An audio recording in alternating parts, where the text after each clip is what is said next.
चांगलंच माहितीये तू कसा आहेस ते. माझी बहीण ती बिचारी भोळी आहे, अल्लडे. तिच्या या भोळेपणाचा फायदा नाही घ्यायचा, कळलं ना? पुन्हा जर आमच्या दोघींच्या आजूबाजूला जरी दिसलास ना तर याद राख. एक मिनिट, मी काय अपमान करून घ्यायला नाही आलो इकडे. आणि त्या मंद मुलीशी माझा काहीही संबंध नाहीये. मला ना तुझ्याशी बोलायचंच नाहीये. मलाही तुझ्याशी बोलायची हौस नाहीच आहे. मी तुला फक्त एवढंच सांगायला आली की माझ्यापासून आणि माझ्या बहिणीपासून लांब राहा.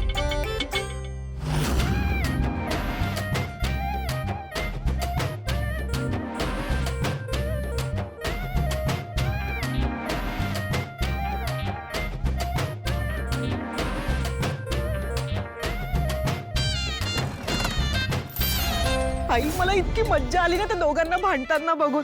मी तर देवाकडे प्रार्थना करते की त्यांचं भांडण असंच असू दे आणि माझं आणि केदारचं लग्न होऊ दे आणि त्यांच्या दोघांचं डिवोर्स.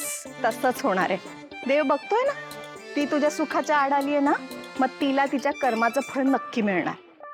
खांडेकरांच्या घरात आणि केदारच्या मनात तुला जागा मिळणार बघ. तुम्ही ना चल चल, इथे काही बोलू नकोस, नाही तर परत त्याच्यावर.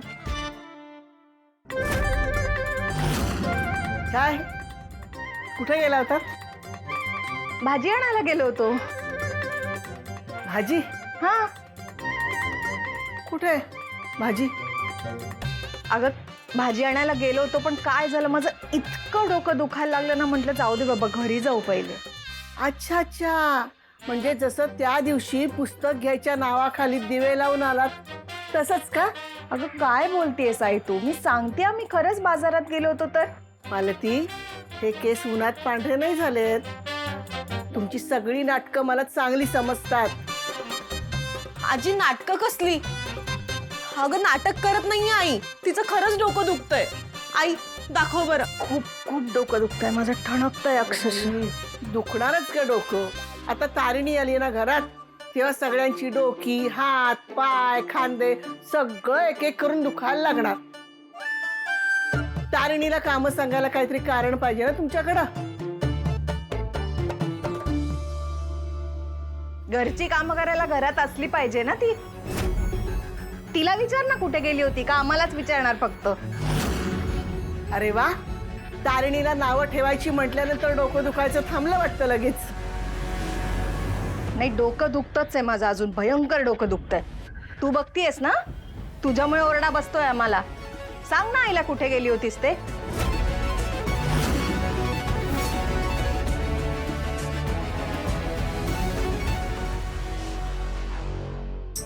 तारिणी, तारिणी अगं काय झालं बाळा? केदारशी भांडण झालं ना तिचं. म्हणजे पुन्हा केदारचं आणि तिचं भांडण झालं असेल म्हणून रडते ना आजी ती. देवी जगत तारिणी, तारिणी सारख्या चांगल्या मुलीच्या नशिबी असं काय लिहिलंयस ग? तिच्या मागचा सगळा त्रास संपू दे. खरंच हा त्रास संपलाच पाहिजे. आणि या त्रासावर ना एकच पर्याय आहे. कोणता? केदार आणि तारिणीचा डिवोर्स. मालती, पुन्हा असं बोललीस ना तर जीभ हसडून हातात देईना, सांगून ठेवते. काय चुकीचं बोललीये मी? एकमेकांबरोबर पटत नाही तर राहून काय उपयोग आहे? हिला धड सुखाने नांदायचंही नाहीये आणि त्या केदारला मोकळे करायचं नाहीये. मोकळं करायला शिक्षा नाहीये, ती नातं येते. दोघांचं एकमेकांवर खूप प्रेम आहे म्हणून लग्न केले त्यांनी. आणि जेव्हा एकमेकांवर प्रेम असतं ना तेव्हाच राग येतो. म्हणून तारिणीला हा त्रास होतोय. आणि एवढ्या थोड्या भांडणांनी कुणी काडीमोड घेत नसतं. संसारामध्ये अशी भांडणं व्हायलाच हवीत. त्यांनी मनं मोकळी होतात. दुराव्यामुळे जोडीदाराबद्दल आपल्या मनात ओढ निर्माण होते. तारिणीचंही तसंच झालेलं आहे. तेव्हा पुन्हा त्या दोघांना एकमेकांपासून वेगळे करण्याची स्वप्न पाहणं बंद कर. शेवटचं सांगते मी तुला, नाहीतर गाठ माझ्याशी आहे.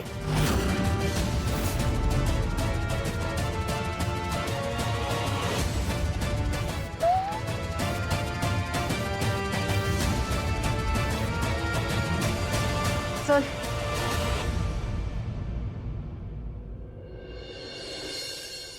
इकडे जरा निशित. हा. अशीच थांबा, मला जरा पाया पडू दे तुझ्या. नाही नाही पडू दे मी खरंच तुझे पाया पडतो, पण प्लीज असे उलट सुलट प्लॅन नको ना करूस ग बाई. या वेळेला काही गडबड झाली ना तर तुला नाही माहित निशी मी काय करेन ते. युवी युवी मी हे सगळं कशासाठी करतेय? घराबाहेर काढण्यासाठी करतेय ना. आपल्याला अशाने ना आपण घराबाहेर जाऊ ते नाही, ते राहतील इथेच सुखात. आधीच त्या हेल्परने काय जादू केले ना कौशिकीताईवर मला नाही माहित. तिने त्याला घरात घेतलं, सगळे हक्क दिले, एमएनएन मध्ये इंटरव्ह्यू घ्यायला सुद्धा त्यालाच दिलं. आणि आता काय, त्याचं लग्न झालेलं बघायचंय. झालेलं असताना कोणामुळे? आपल्या कृपेमुळे.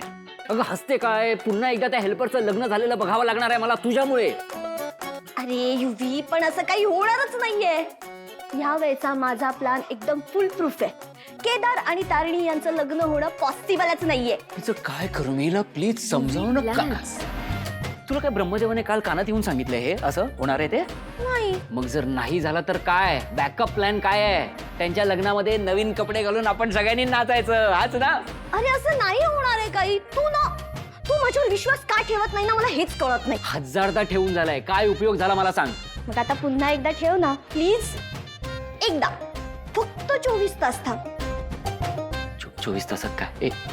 तू काय करणार आहेस 24 तासामध्ये निशी? खरं खरं सांग. मी नाही, कौशिकीताई करणार आहेत. कौशिकीताई जाऊन सुमी आजीला भेटणार, सुमी आजी तारिणीला विचारणार, मग तारिणी सगळ्यांसमोर खरं खरं सांगून टाकणार आणि मग फायनली सगळं सत्य कौशिकीताईंच्या समोर येणार. आणि जर असं नाही झालं तर मीही निशिता युवराज खांडेकर नाहीच राहणार. कारण जर यावेळी काही गडबड झाली तर तू निशिता माधव बेलसरे होशील आणि कायमची. कळलं? लक्ष ठेव हिच्यावर.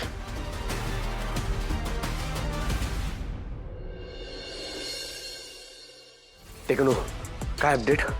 केडी सर, किशोरचंद्र राऊत यांचा कॉन्टॅक्ट नंबर मिळालाय. Very good. आता त्यांना कॉन्टॅक्ट करायला हवा.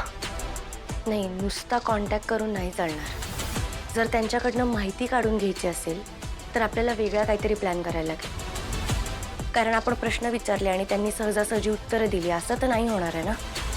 बरोबर बोलतीयस बॉस. डोंट वरी सर, अपने पास एक आइडिया है. काय?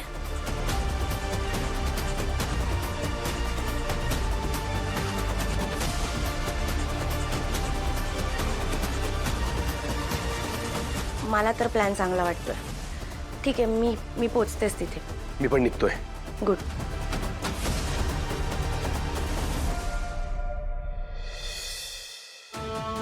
आई जगत्तारिणी, गेली अनेक वर्ष तुझ्याकडे मी एकच मागणं मागते, ते म्हणजे माझ्या तारिणीचं सुख.